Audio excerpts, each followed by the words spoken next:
Let us begin with a very terse description. Cultural Marxism is a broad term which refers to the advocacy and application of critical theory, and more generally to the cultural, political, and academic influence of certain elements within the contemporary left. The roots of cultural Marxism are to be found in what is commonly known as the Frankfurt School. The term arose informally to describe the thinkers affiliated or merely associated with the Frankfurt Institute for Social Research at the Goethe University in Frankfurt, Germany during the interwar period. Critical of both capitalism and Soviet socialism, they sought to address the perceived shortcomings of classical Marxism in the pursuit of societal change. Their work came to be referred to as critical theory.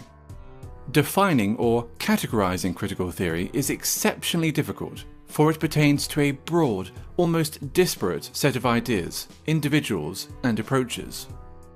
The underlying and enduring aspect of critical theory, common to all its offshoots, nonetheless, is the creation of interdisciplinary theories that might serve as instruments of social transformation.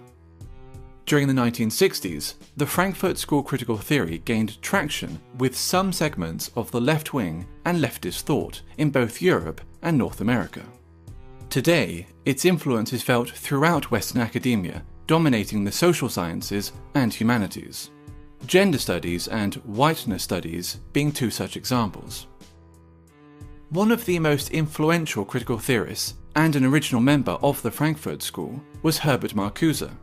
A cursory glance at any paragraph written by Marcuse will set alarm bells ringing for anyone even remotely familiar with the current culture of intolerance on college and university campuses.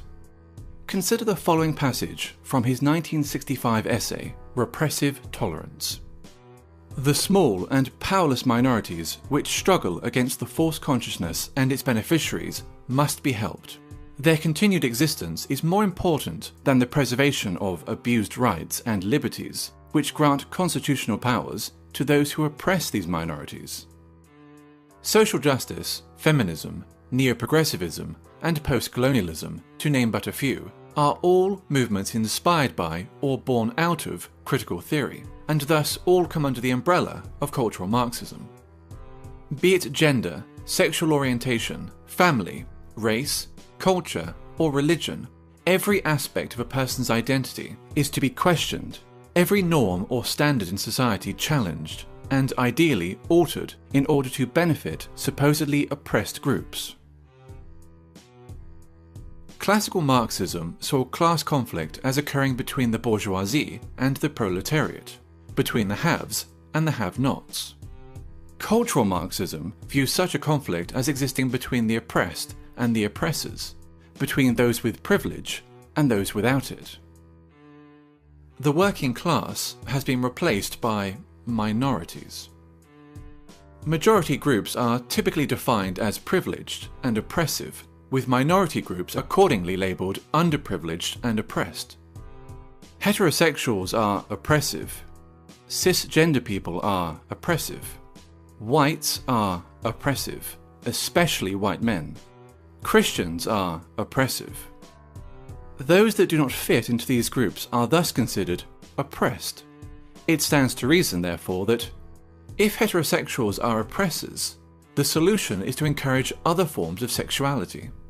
If whites are oppressors, the solution is racial diversity. If cisgender people are oppressors, the solution is to encourage transgenderism. If Christians are oppressors, the solution is to propagate Islam. Theodor Adorno, another original member of the Frankfurt School, wrote a book entitled The Authoritarian Personality, in which he defines parenthood, pride in one's family, Christianity, adherence to traditional gender roles and attitudes towards sex, and the love of one's own country as pathological phenomena. This tendency to pathologize opinions and life patterns, which are not in accordance with its own political ends, is characteristic of cultural Marxism. Differing views are thus described as irrational fears or phobias. For example, a person who feels uncomfortable living as a minority in an area dominated by Muslim migrants may be decried as an Islamophobe, since wishing to live amongst those culturally and ethnically similar to oneself is considered sick and phobic. When Pakistani Muslims living in Britain, by contrast, show in-group preference, converting entire sections of a town or city into a mini Pakistan, there is no sickness, no phobia, only multiculturalism. 20 years ago, there were no Pakis here, no one was doing nothing. But now, the Pakis are with a stamp, man, trust, you know what I mean? Now, think 20 years ahead, boy, fuck knows, man, this is going to be Pakistan. Or England, it's going to be Pakistan, man. They're all fucking shipping over. A popular and propagandist manifestation of cultural Marxism is political correctness, in which media channels and social scientists make it a mandatory exercise to do the following. Question common language. Illegal immigrants, for example, are to be referred to as undocumented migrants, while ethnic discrimination is referred to as affirmative action. Their ambition to define and redefine words can be seen as a means of controlling the discourse and altering cultural norms. Racism and sexism have been redefined as a product of prejudice plus power, which leads to such ridiculous statements as, "There's no such thing as sexism against men," and "I, an ethnic minority woman, cannot be racist or sexist towards white men." Maintain an unwaveringly favourable view of groups which are marked as being oppressed. Islam is a religion of peace. Black Lives Matter is a peaceful, legitimate protest movement. Feminism is only about equality, and so forth. No deviation from the aforementioned narrative will be entertained, ever, nor will criticism.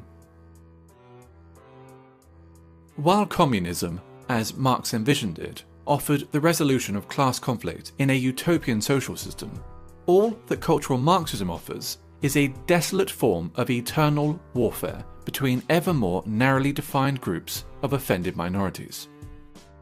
The only meaningful consequence that its wide application could possibly ever have is the marginalization of traditional European culture.